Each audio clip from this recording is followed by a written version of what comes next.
મિત્રો, બગદાણાવાળી જે ઘટના હતી તો તેમાં ટોટલ 3 જામીન અરજી દાખલ કરવામાં આવી હતી માનનીય સેશન કોર્ટ મહુવા ખાતે.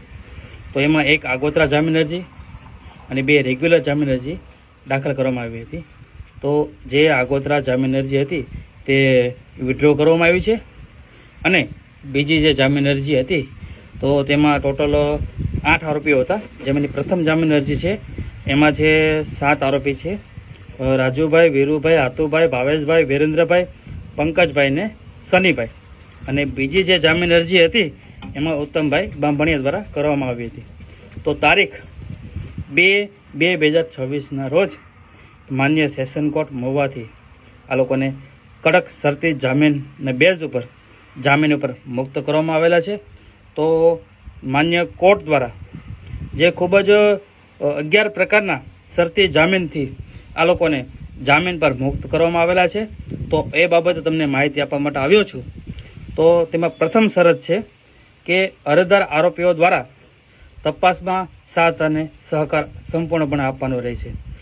બીજી જે શરત છે તે ખૂબ જ અગત્યની છે.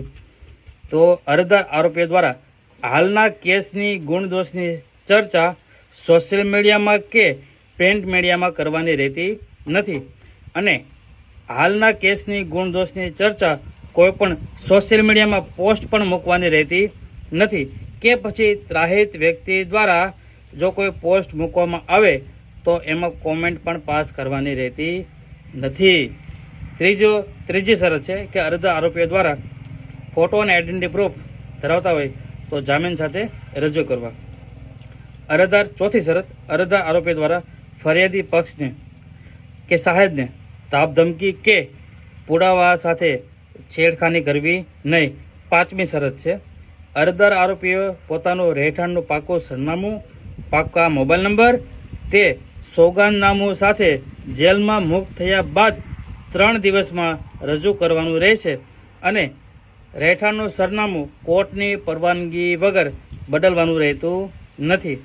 છઠ્ઠી શરત છે, અરજદાર આરોપીઓએ તપાસ પૂર્ણ થઈને ચાર્જશીટ દાખલ થાય ત્યાં સુધી જે તે પોલીસ સ્ટેશનમાં 1 થી 5 તારીખમાં સમય પ્રમાણે હાજરી પૂરવાની રહેશે. સાતમી શરત છે, અરજદાર આરોપીઓ જો પાસપોર્ટ ધરાવતા હોય તો અત્રેની કોર્ટમાં જમા કરવાનું રહેશે અને જો પાસપોર્ટ ન ધરાવતા હોય તો તે અંગેનું એફિડેવિટ અત્રેની કોર્ટમાં 3 દિવસમાં સોગંદનામા સાથે રજૂ કરવાનું રહેશે.